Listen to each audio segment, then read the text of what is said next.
Now, let us consider the function cosine x. As you can expect, okay, the process for cosine x is very similar to that of sine x. Now, here we can, okay, find the Taylor series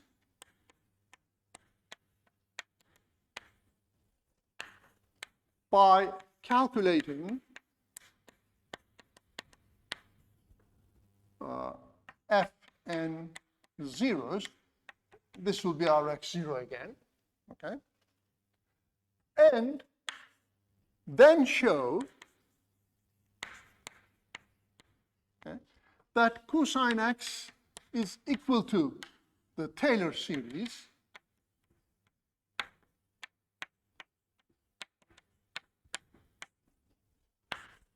by showing that our nx goes to 0 with it. Okay. But there's no need for this. We have a simpler way.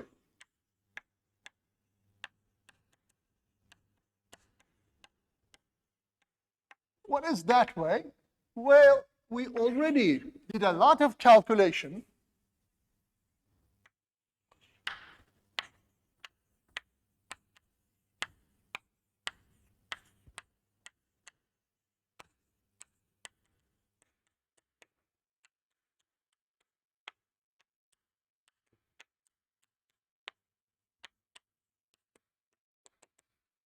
and we showed that this is true for all x. Now, cosine x happens to be the derivative of sine x. So, okay, differentiate both sides.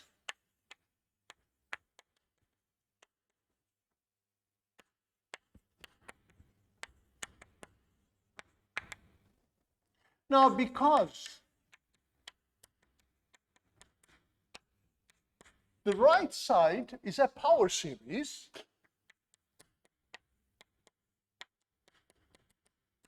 okay, we have term-wise differentiation. So that happens to be 1 minus, okay, 3x squared over 3 factorial plus 5x to the 4th over 5 factorial minus, and so on, after differentiation. This tells us that cosine x is equal to 1 minus x squared over 2 factorial, x to the 4th over 4 factorial, and so on. As you see, we only have even powers expected because cosine is an even function. Now, because we already had the equality in our pocket, we don't have to show equality. If two functions are equal, their derivatives are equal, and so this equality is valid. Secondly, when you differentiate, the radius of convergence does not change. Well, here, because for all x the series converges to sine x, the radius of convergence is infinity. Here also it's infinity. In other words, this is true for all x. So this says cosine is again a power series, has a power series expansion. We want to write this in closed form in general. Well, we can do that very easily. First of all, we have even powers and their factorials. Okay, what happens to minus 1? Well, when n is 0, that is, you have 1 here, that's in this term, it's positive. So we start from 0, go to infinity. Clearly, when n is 1, you have a negative value, and you have x squared over 2 factorial, and it continues that way. So, because of uniqueness, this is the Taylor series for cosine function. Indeed. Okay.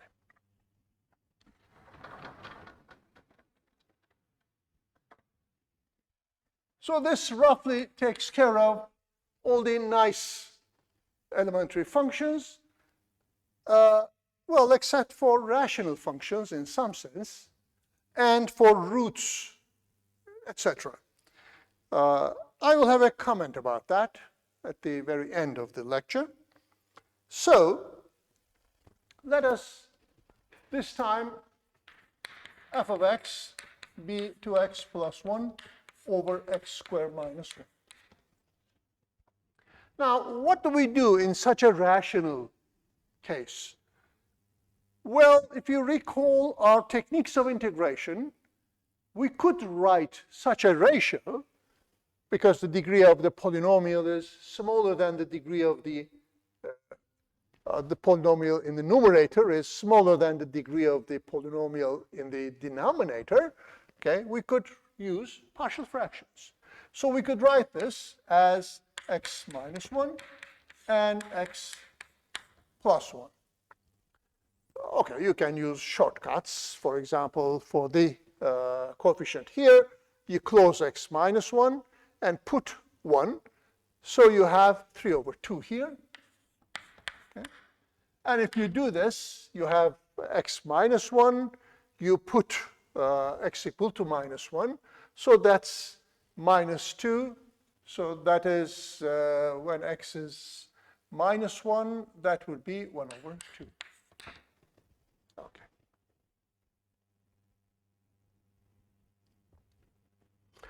Now, once we have this, okay, by the way, why do we do this? Because these look like directly the geometric series. So we can make use of our knowledge there. This is then, let us play with this a little bit, 3 over 2, okay, with a minus sign, 1 over 1 minus x, plus, okay, 1 over 2, 1 over 1 minus x. Now, they're all geometric, so we can write minus 3 over 2. Sorry, let me put everything in one series. So, n 0 to infinity, okay? This is x to the n, but I have this fixed number, plus I have here 1/2. Now, my x here is minus x, so I have minus x to the n. And of course, x must be less than 1 in absolute value. I can make this look like a standard power series, a Taylor series, in this form. Okay. Let us put x to the n outside. I have minus 3 over 2, okay, plus 1/2 minus 1 to the n. So this is my a. So this is the Taylor series. Because I know equality of 1 over 1 minus x to the sum of x to the n's, I don't have to show any equalities. It's already known from geometric series. So this takes care of the Taylor series. By uniqueness, it is the Taylor series in question. A remark is to find an estimate for the error term, for the error in tangential approximation or the linear approximation we had in Math 119. So, okay, let f prime exist at x0, then, or rather, the second derivative, maybe I should say, just exists. Okay. In fact, it's enough to have it around x0, but let me make it more general. Then, okay, I approximate f of x by, okay, f of x0 plus the derivative times x minus x0. Remember, this was linear or tangential or tangent line approximation.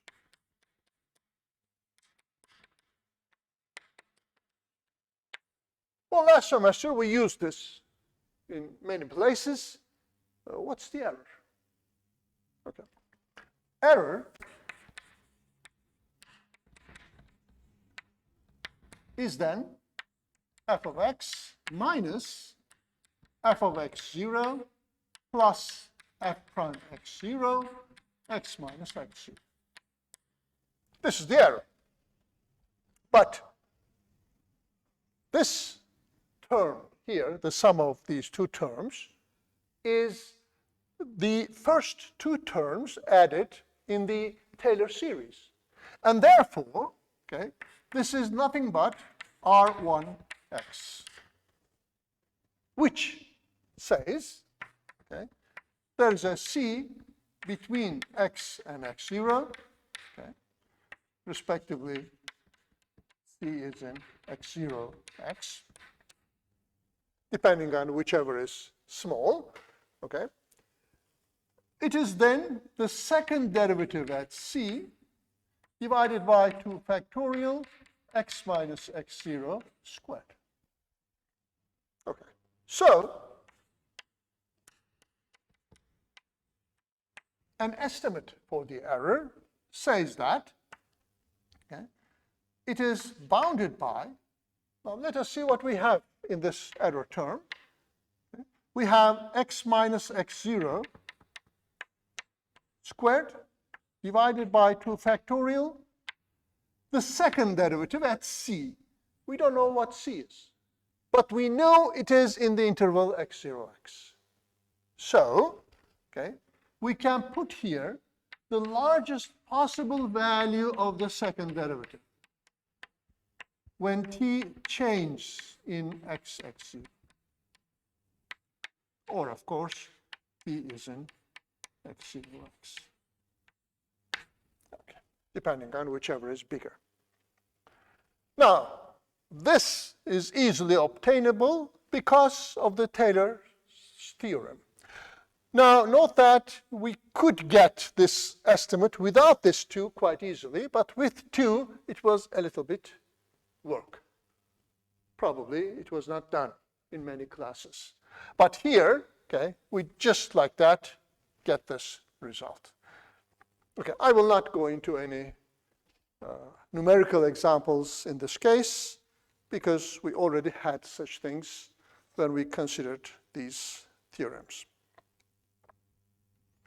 Now, since we are in control of the error, okay, and if f of x is equal to the infinite sum of Taylor series, okay, then we could stop at some point. That is, we could cut the series at n, stop it at n, so it is a partial sum.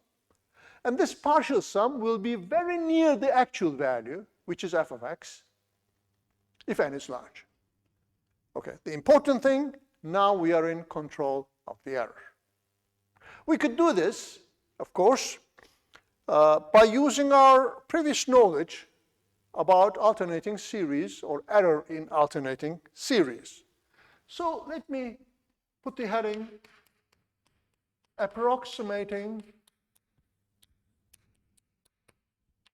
constants.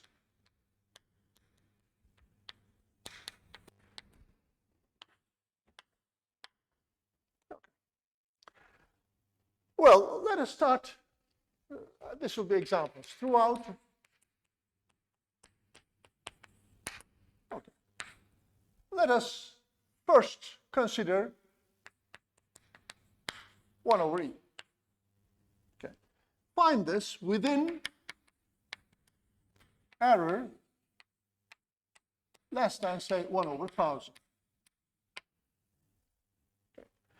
If we are in control of the error, we can do it. Let us see if we can manage it. Let us recall that e to the x was the sum x to the n over n factorial. Okay. This was true for all x. So, put x equal to minus 1. Well, that is 1 over e.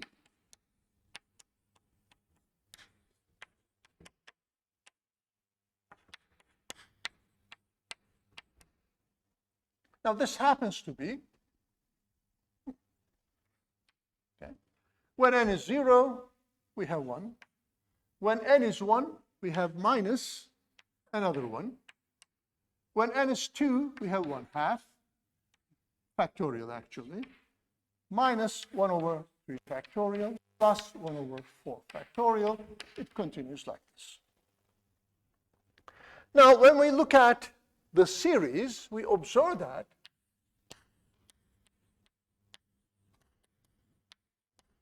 this series is alternating because we have minus 1 to the n. Okay, in absolute value, 1 over n factorial decreases to 0. So, error, which is the value minus, okay, the value is equal to the series, we know it, minus the sum up to n is less than or equal to, okay, the next term, namely absolute a n plus 1. But if we stop at n, it means 1 over n plus 1 factorial. Okay? This is error in alternating series. What do we want? We want this to be less than 1 over 1,000. This is wanted. So what is n? Well, by trial and error again, we see that if n is, for example, 5, this means 6 factorial, but that is 720. It's not enough. If n is 6, well, this is 1 over 7 factorial. 7 factorial is 5,040, so it's okay. So n must be greater than or equal to 6. Okay. So if we choose n equal to 6, this is equal to, okay, 1 minus 1 plus 1 over 2 factorial minus 1 over 3 factorial, 1 over 4 factorial, 1 over 5 factorial plus 1 over 6 factorial plus minus 1 over 1,000. Actually, plus minus 1 over 5,040. So it's even better than that, but nevertheless, this helps. So we can find this. I mean, we can calculate the sum of these 5 terms. 1 minus 1 is 0. And we can have a good estimate for 1 over e. Okay. Now, to determine, okay, the error, we used alternating series property. We don't have to. Alternatively, we could do the following.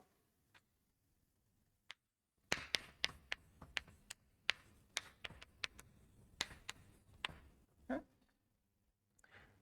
We could look at, okay, f of x, which happens to be e to the x, minus this sum. That would be x to the n over n factorial. That is precisely our n of x in absolute value. So that is, okay, e to the c, that's the n plus first derivative. This factorial x to the n plus 1, as we considered before. Okay. In our example, okay, x is minus 1. So, okay, 1 over e minus this sum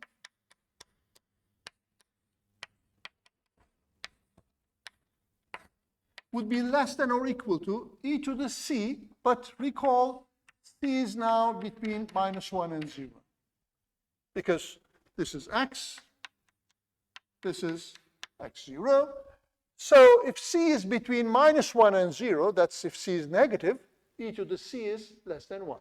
So we get 1 over n plus 1 factorial times, this is 1 also. And we want this. This is wanted. So we get the same result.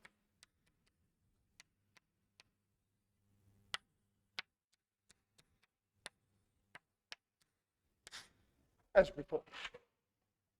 So we can use this Taylor remainder, okay, in general. But if we have a special case, that is, if we have the alternating form and the decreasing general term, of course, it's easier. So we may prefer the first approach. Okay.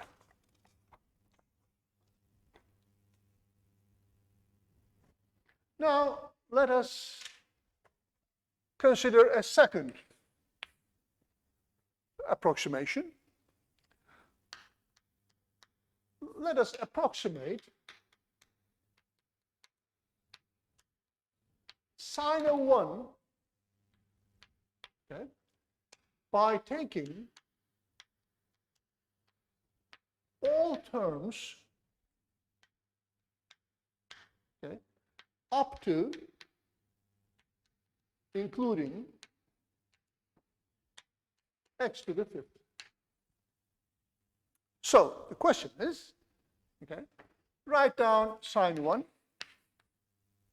or rather sine x, as x minus x cubed over 3 factorial plus x to the 5th over 5 factorial. Remember, this was the expansion, the Taylor's expansion for sine x. Okay, and stop here. Okay. Of course, it continues like this.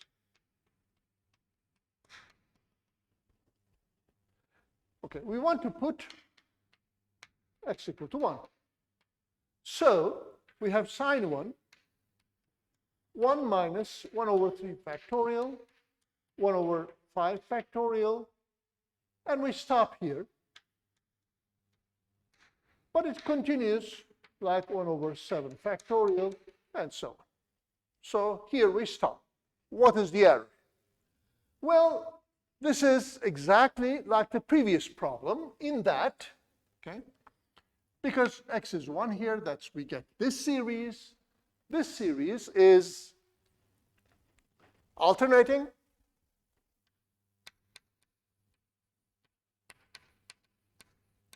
And 1 over 2n plus 1 factorial decreases to 0. So error is less than 1 over 7 factorial. The next term after we stopped. Okay. Well, as we already figured out, it is similar than this. Now, okay, alternatively,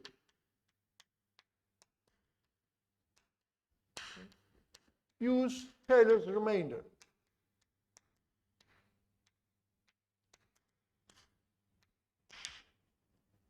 Okay, if we stop at this point, that means that we go up to the 5th term.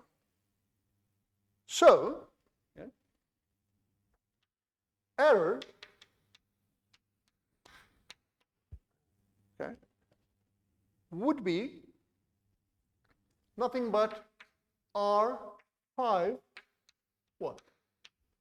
Okay, this is our x. This is the term we stop at. Well, this would be, of course, the 6th derivative at c over 6 factorial and 1 minus 0 to the 6. in absolute value. Of course, that would be bounded by, okay, that would be sufficient. That would be bounded by 1 over 6 factorial, because all derivatives are less than or equal to 1, and just that. So this says that it's less than 720, 1 over 720. Now, why is this difference? Well, the difference comes from the following. In the alternating series option, we see that we don't have a 6x to the 6th term. Namely, its coefficient is 0. So we take the next one. Because this series is formulated as a series of constants where the general term is 1 over 2n plus 1 factorial. But here, with Taylor's remainder theorem does not know that the next term is 0. That's the 6th derivative is 0. Okay. If we evaluated the 6th derivative at 0, we would get 0. But we are evaluating it at c, and we don't know what c is. So, okay, it takes into account the 6th derivative, not the 7th one. Okay. So, okay, Taylor's theorem, okay, takes the next derivative,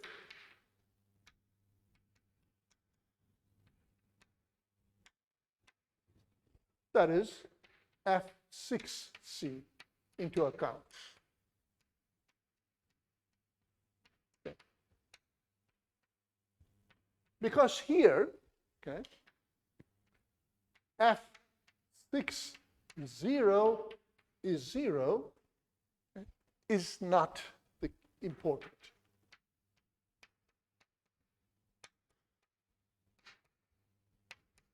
Since we have c.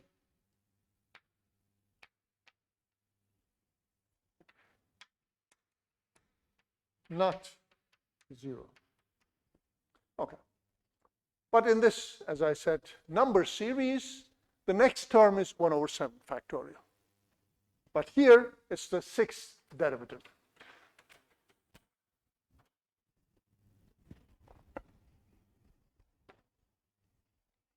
Last thing here, maybe, yes, I should say that. Okay. If we had stopped, okay, at x to the 6th term, instead of 5, instead of the 5th power, if we had stopped at the 6th power, okay, then, okay, error, that is R6 of 1, would be less than 1 over 7 factorial. Hence, same conclusion. Okay. The same conclusion because the 6th term had a coefficient 0 in front of it. Because of that, stopping at x to the 5th or x to the 6th does not matter in this case, but here it does. Okay.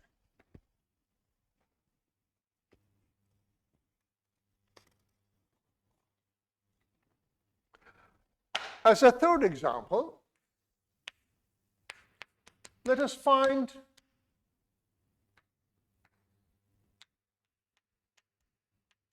call this L, sine x over x dx. Now, sine x over x is a continuous function except at 0.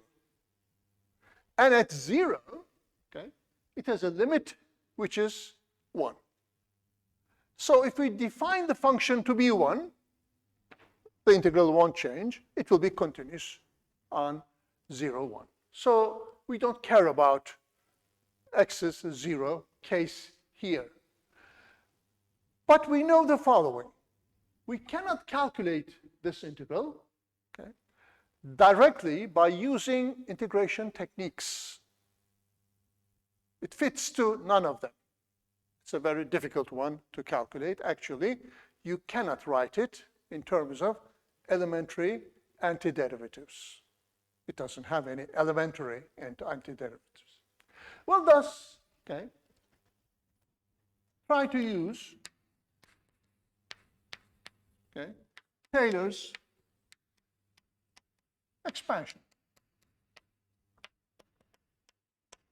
That means L will be 0 to 1, okay? Sine x is x minus x cubed over 3 factorial, x to the 5th over 5 factorial, and it continues up to infinity. You divide by x, and then you integrate. Well, that's not too difficult. This is 0 to 1. Cancel x's. 1 minus x squared over 3 factorial, x to the 4th over 5 factorial, and so on. Okay. We integrate a power series, so term-wise integration.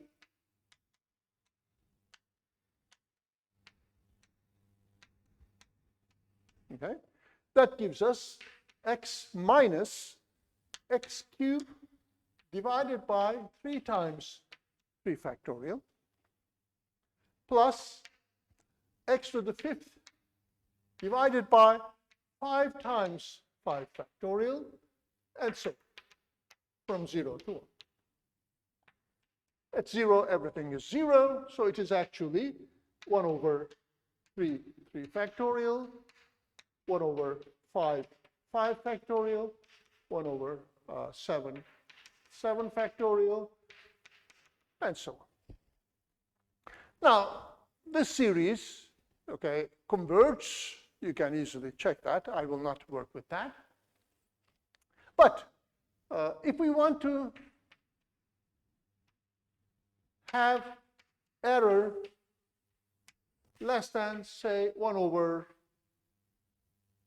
let's say, 10,000. Okay. What do we have to do?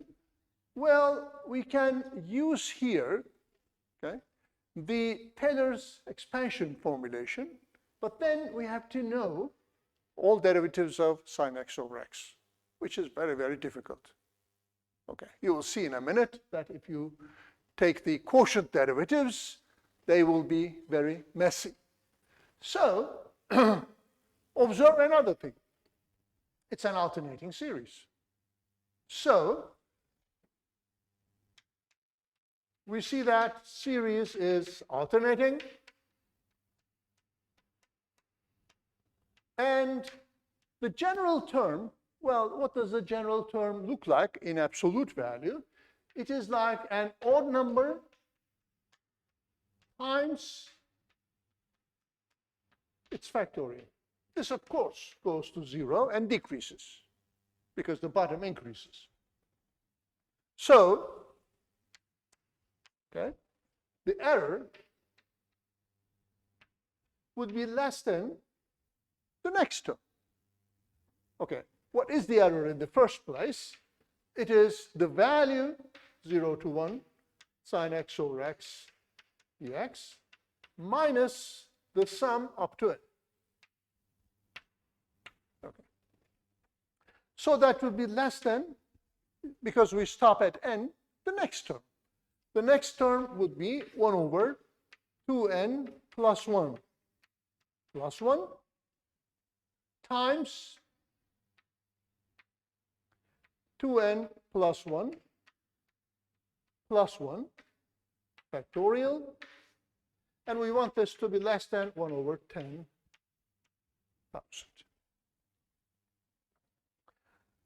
Well, we have the same numbers here, which is an odd number. So we check again, for example, okay, by trial, let me say.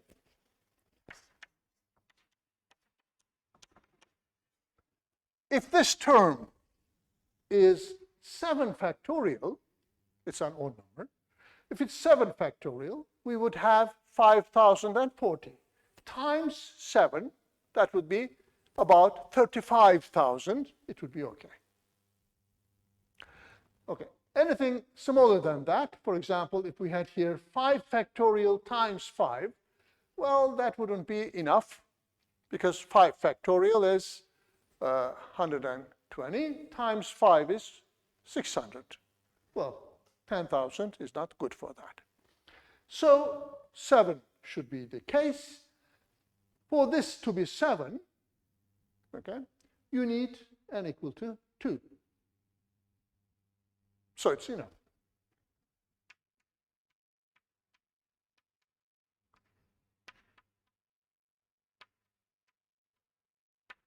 Okay. If n is 2, this is satisfied. If n is greater than 2, of course it's satisfied. So the conclusion here, okay, the integral of sine x over x is 1 minus 1 over 3 factorial plus 1 over 5 factorial plus minus 1 over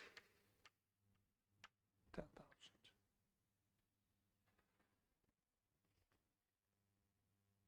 Okay. So we see how useful Taylor's theorem is in estimating the errors.